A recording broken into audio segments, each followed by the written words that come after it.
To anti-racist philosophy, I guess that prompts the question, what should you read after that? I think a few of the works I recommended on the show before would make great follow-up reading. Falguni Sheth's Toward a Political Philosophy of Race is really good. I'll put links to all of these to where you can get them in the description. Shireen Razak, Casting Out, The Eviction of Muslims from Western Law and Politics is really good. Dorothy Roberts, Fatal Invention, that's a cracker. What else have I got here? Lisa Marie Cacho, Social Death, Racialized Rightlessness and the Criminalization of the Unprotected, that's an absolute cracker. Leela Ahmed, Women and Gender in Islam, fantastic bit of history, love that one. So that's bugger. So there's 5 more books by 5 more women of colour about anti-racist philosophy. And bonus, Aaron Kunani, The Muslims Are Coming, is a fantastic one. Islamophobia, Extremism, and the Domestic War on Terror. Those other 5 are quite academic and quite in-depth.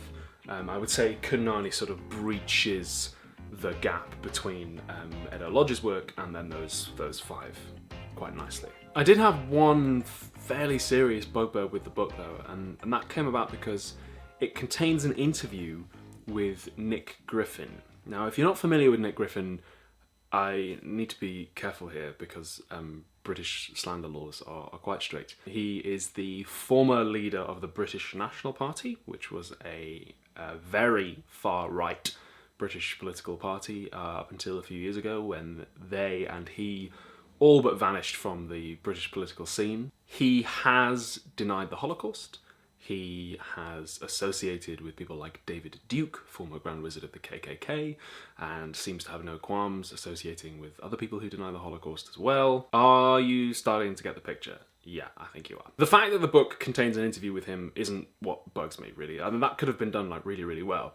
What made me kind of slightly cringe is that throughout the interview, of which the full text is presented, Griffin uses multiple blatant anti-Semitic dog whistles, and it's just not addressed. It's not picked up on at all. The book doesn't challenge him on that either in the interview itself or in the surrounding text. It's just not mentioned. The big question at the end of the interview is whether he's ever thought about the fact that the words he used tend to make someone like me feel quite unwelcome, and that's a question that Nick Griffin has been asked many times before, and he answers it like pretty capably because he's used to answering that question. What stood out to me even more is that during that interview, Griffin cites a particular source, which I won't mention, and he says this isn't me saying this, like the evidence is here. He gives a citation. And those of us who've spent a lot of time on YouTube, particularly those of us who watch Sean or who watch H-Bomb, will know that whenever somebody on the far right, really whenever anybody does this, but especially somebody on the far right of Griffin's political persuasion, cites a source, the first thing we do is we go and check the source. Because half the time, as H-Bomb and Sean will demonstrate, the source doesn't actually say what they claim it does because they've either misread it or they're just barefaced lying.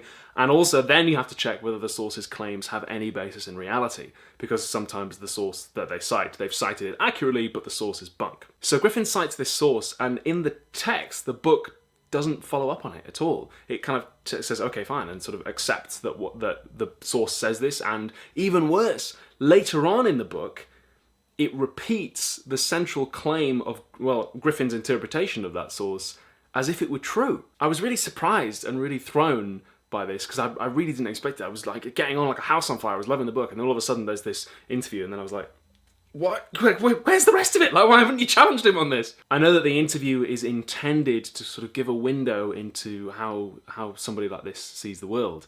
But I mean, the consequence is that it gives him a huge unchallenged platform, really. I really hope that at some point there'll be maybe a second edition of this book or a follow-up or something to sort of add a little bit more to that. Because I really want to recommend it, and I do recommend it as an introductory anti-racist book. Though I would say that before you pick it up, just check out a primer on what anti-Semitism looks like and what anti-Semitic dog whistles to look out for.